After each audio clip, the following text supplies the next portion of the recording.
အားလုံးပဲမင်္ဂလာပါခင်ဗျ။ဒီနေ့မြောက်ကိုပေးသွားမယ့်အကြောင်းအရာကတော့ပြီးခဲ့တဲ့ထိုင်းနိုင်ငံမှာဧပြီလ3ရက်နေ့ကနေ4ရက်နေ့ထိကျင်းပပြုလုပ်ခဲ့တဲ့ Business ထိပ်သီးအစည်းအဝေးကိုနိုင်ငံတော်စီမံချုပ်ရေးကောင်စီဥက္ကဋ္ဌနိုင်ငံတော်ဝန်ကြီးချုပ်ကိုယ်တိုင်တက်ရောက်ခဲ့တဲ့ပတ်သက်ပြီးတော့ကျွန်တော်ရဲ့အမြင်ကိုသုံးသပ်ပြရတာဖြစ်ပါတယ်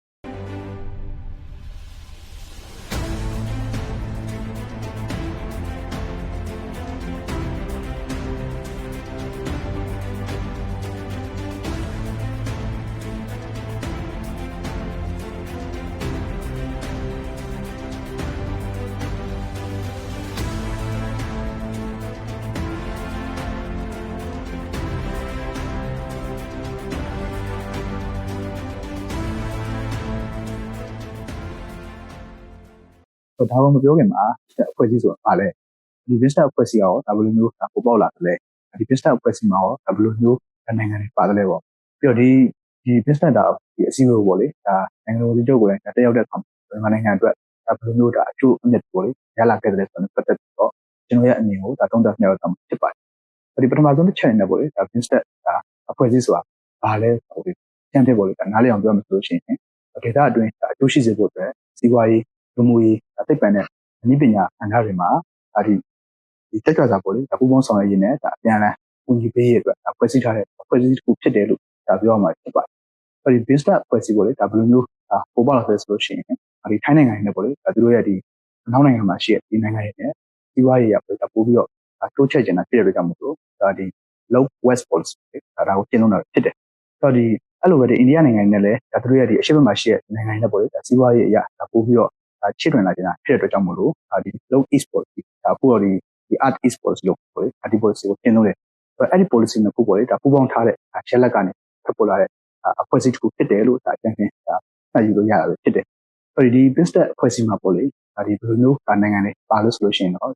့အာဆီယံဆိုလို့ရှိရင်တော့ထိုင်းနဲ့မြန်မာပါဝင်တာဖြစ်ပြီးတော့ဒီတောင်အာရှဒေသပူးပေါင်းဆောင်ရွက်ရေးဖွဲ့ဝင်နိုင်ငံတွေဖြစ်တဲ့ဒီအိန္ဒိယဘင်္ဂလားဒေ့ရှ်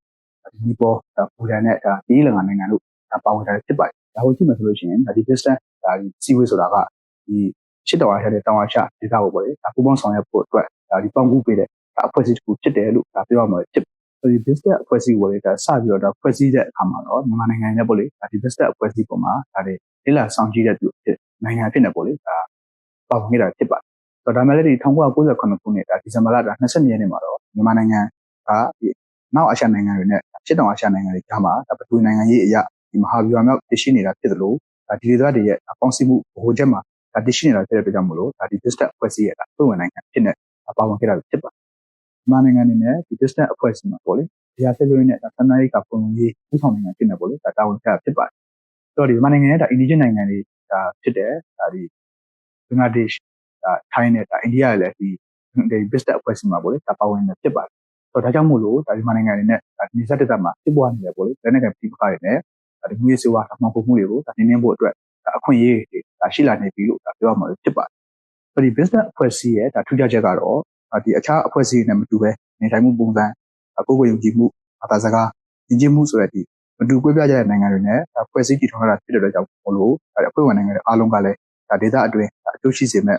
စီးပွားရေးလူမှုရေးသိပ္ပံနဲ့နည်းပညာကဏ္ဍတွေမှာတက်ကြွစွာပူးပေါင်းဆောင်ရွက်ရင်းနဲ့ပြန်လည်အကူအညီပေးရေးတို့အတွက်ဖွဲ့စည်းထားတာပဲဖြစ်ပါတယ်ဒါပေမဲ့လည်းပထဝီနိုင်ငံရေးအခြေအနေတွေနိုင်ငံတက်ကျော်အကြမ်းဖက်မှုတွေလက်နက်နဲ့မူရေးဆိုးမှောင်ခိုမှုတွေဘင်္ဂလားပင်လယ်အော်နဲ့ကပ်ပလီပင်လယ်တို့တောင်တမျိုးကြမဟုတ်တဲ့လူမျိုးရေးဆိုင်ရာထိချောက်မှုတွေဖြစ်လာနိုင်တဲ့အတွက်ပင်လယ်ရေးကြောင်းဆိုင်ရာလူမျိုးရေးကိစ္စရပ်တွေပြင်ဒေသအတွင်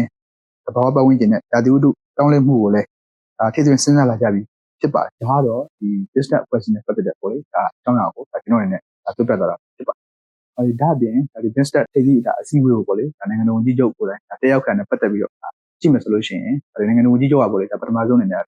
ီထိုင်းနိုင်ငံဝန်ကြီးချုပ်နဲ့တွေ့ရပေါ့အဲ့ဒီနောက်မှာပဲမကြခင်မှာပဲထိုင်းနိုင်ငံရဲ့ကေဆယ်ရေးအဖွဲ့တွေကမြန်မာနိုင်ငံကိုရောက်ရှိလာကြတာဖြစ်ပါတယ်ပြီးရင်တော့ဒီနိုင်ငံတော်ဝန်ကြီးချုပ်ကဘူတန်နိုင်ငံရဲ့ဝန်ကြီးချုပ်နဲ့တွေ့ရပေါ့လေအဲ့နောက်မှာဒီဘူတန်နိုင်ငံရဲ့စေကူတာရဲ့အဖွဲ့ပေါ့လေရောက်ရှိလာခဲ့ကြတာဖြစ်တယ်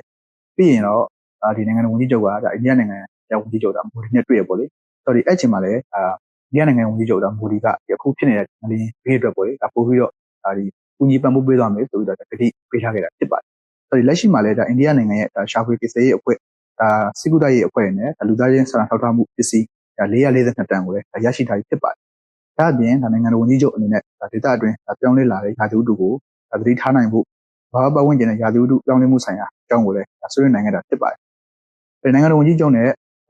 ဆွေးနွေးမှုရလဒ်အဖြစ်ပေါ့လေPin Step မှာငလျင်နဲ့ပတ်သက်ပြီးတော့ကြိုတင်သတိပေးဆောင်ရွက်နိုင်ဖို့ငလျင်သတိပေးစင်တာတစ်ခုတိစောက်ဖို့ကိုလည်းသဘောတူညီမှုရရှိခဲ့တာဖြစ်ပါတယ်။နိုင်ငံတော်ဝန်ကြီးချုပ်ရဲ့Pin Step ခီးစဉ်မှာညာဆက်ကရဲ့နိုင်ငံရဲ့အရွေးတစ်ခုလို့ပြောရမယ်။ရွေးကောက်ပွဲတရက်ပေါ့လေကျင်းပဖို့အတွက်ကိုလည်းနိုင်ငံတကာခေါင်းဆောင်တွေကိုတင်းစကားပါနိုင်ခဲ့တာဖြစ်ပါတယ်။ဒါကြောင့်မို့လို့နိုင်ငံတော်ဝန်ကြီးချုပ်ရဲ့အခုခီးစဉ်ကပေါ့မြန်မာနိုင်ငံအတွက်အောင်မြင်တဲ့ခီးစဉ်တစ်ခုဖြစ်တယ်လို့ပြောရမှာဖြစ်တယ်။ဒီနောက်ဆုံးပြောချင်တာကတော့ဒီလက်ရှိကမ္ဘာအခင်းကျင်းပေါ့လေဧကဝင်ရုပ်ကမ္ဘာနေပြီးတော့ဗဟုဝင်ရုပ်ကမ္ဘာအခင်းကျင်းကိုပြောင်းလဲလာလို့ပြောရမှာဖြစ်ပါတယ်။အဲ့လိုဒီပြောင်းလဲလာတဲ့အတူဒီ geopolitical ပေါ့လေဒီပထဝီနိုင်ငံကြီးအရာ